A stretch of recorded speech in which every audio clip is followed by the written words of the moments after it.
Swami arrived in America during a decade of discontent. There's widespread dissatisfaction with America's war in Vietnam and with what some consider her racist, exploitative dealings at home and abroad. Disillusioned by the establishment, the youth create a counterculture of their own. Around the time Bhaktivedanta Swami came, waves of Americans are breaking away from the status quo, searching for an alternative.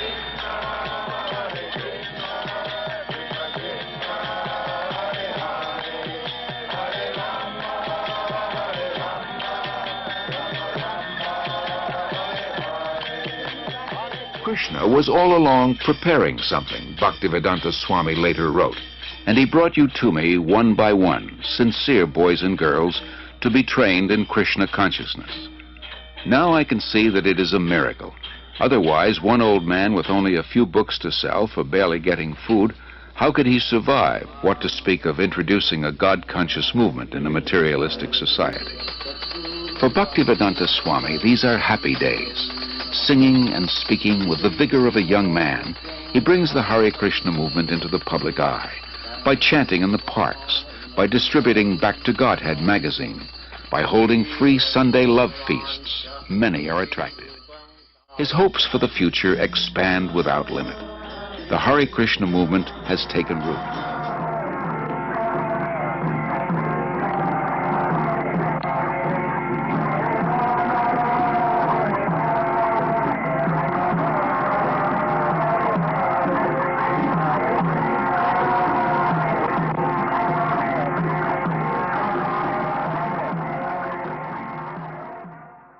As people come to him, convinced of the Krishna conscious philosophy, Srila Prabhupada accepts them for initiation, not on the basis of birth, as in the rigid Hindu caste system, but on the basis of qualification and sincerity. In the whole history of Indian spiritual life, no one has ever attempted something as bold and seemingly impossible, to transform Westerners into full-fledged devotees of Lord Krishna. But by his intense spiritual energy and compassion, Srila Prabhupada is successful beyond his own expectations. In Srila Prabhupada's eyes, Krishna consciousness is not an armchair philosophy or a part-time religion. It is a way of life, a transcendental culture that can end man's political, economic, and social problems.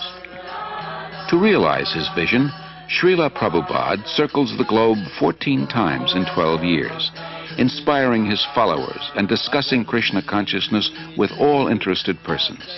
His door is open to everyone. To revive the Krishna conscious tradition in its full richness, Prabhupada envisions God-centered, self-sufficient farm communities based on the principle of plain living and high thinking. The first such community begins on 133 acres in the hills of West Virginia. Prabhupada calls it New Vrindavan, after Krishna's place of pastimes in India. In 1972, Srila Prabhupada begins a Krishna-conscious primary school system in Dallas, Texas.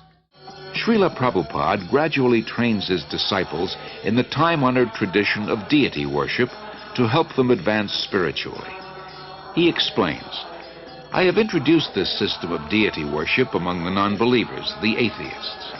Krishna cannot be understood with our present senses, but by his kindness he agrees to personally appear as the deity to accept our service.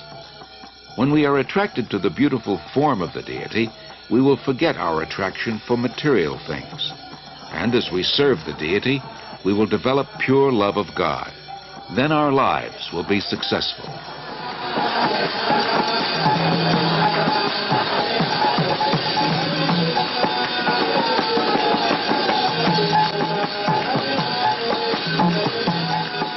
No one should go hungry within a 10-mile radius of the temple, Prabhupada instructs.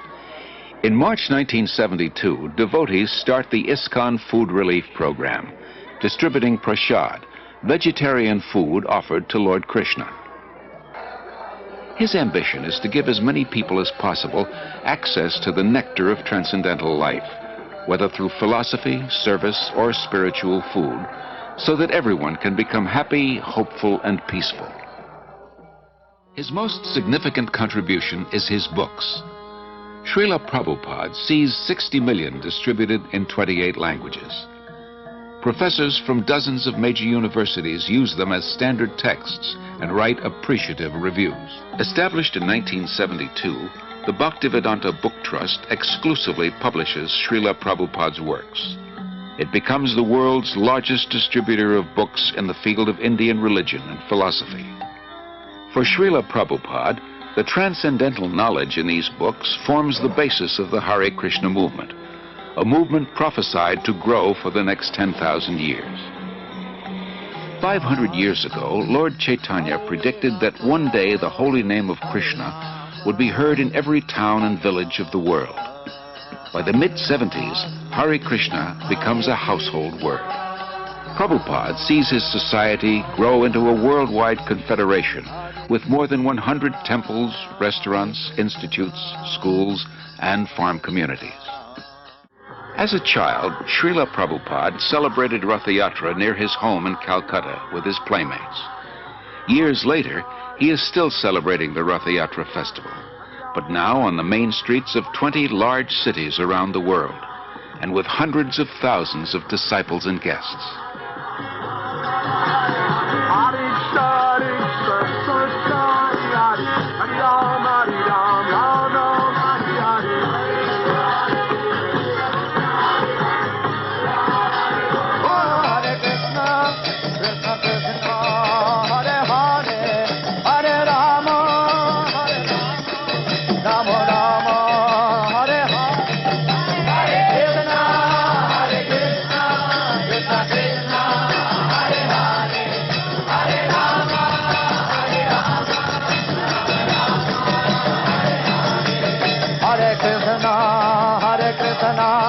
Krishna, Krishna